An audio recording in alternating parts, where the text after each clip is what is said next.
अंबज्ञ बाप्पा, मोठी आई बाप्पू, नंदामाता, सुचितदादा, गणपती बाप्पा. अजून एक दुसरं बोलू? सगळ्यांना मी शेअर करते. माझं चुकलं तर माफ करा मला. खरोखर आयुष्यात ना काही असो, पण आपल्याला ना एकतर की म्हणजे स्त्रीला मुलगी पाहिजेच. मुलगी म्हणजे केवढं आदर आहे. माझी मुलगी आहे, माझी मुलगी, माझ्या पोटी माझी मुलगी आले, असं केवढं आपल्या आईवडिलांना अभिमान असतो. तसंच माझं आहे. मला पण बाप्पा तुझ्या कृपेने मुलगी झालेली आहे आणि माझ्या मुलीचं लग्न झालं आहे. ती तिच्या सासरी असते.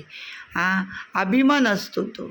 आणि ना जसं एखाद्या आईला बाळाची आठवण असते, तसंच मी आई असून मला ना मुलीची खूप आठवण येते की मला ती भेटेल कधी, ती बोलेल कधी, तिचं ते बोलणं, तिचं ते चालणं मी आनंदाने डोळ्यांनी न्याहाळत असते. खरंच मुलगी ही घराघराची शान असते.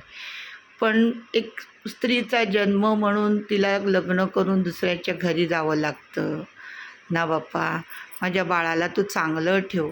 माझी बायला खूप आयुष्यात कष्ट काढले तिने.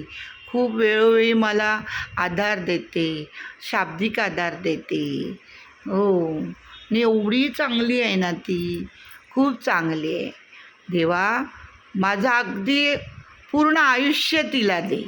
आज तिच्या लग्नाचा वाढदिवस. मला एवढा आनंद वाटतो की माझ्या मुलीचं लग्न होऊन ती आज तिच्या घरी नांदते. ती सुखी आहे. तिच्या माझ्याकडे काहीही तक्रारी नाही आहेत. अशीच तिला आयुष्यभर सुखी ठेव.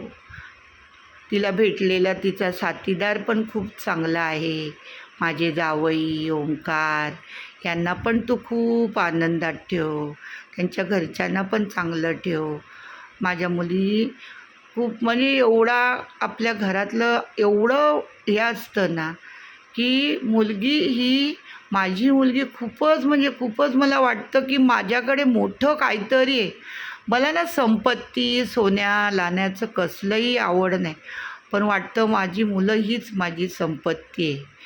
माझी 2 मुलं, माझे बाबू, माझी हे सगळं असं वाटतं. मला खूपच आनंद आहे देवा.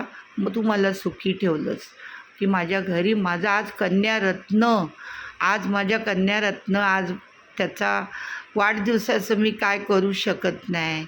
मला एवढं वाईट वाटतं की बाप्पा बघ माझ्या बायला चांगलंच ठेव.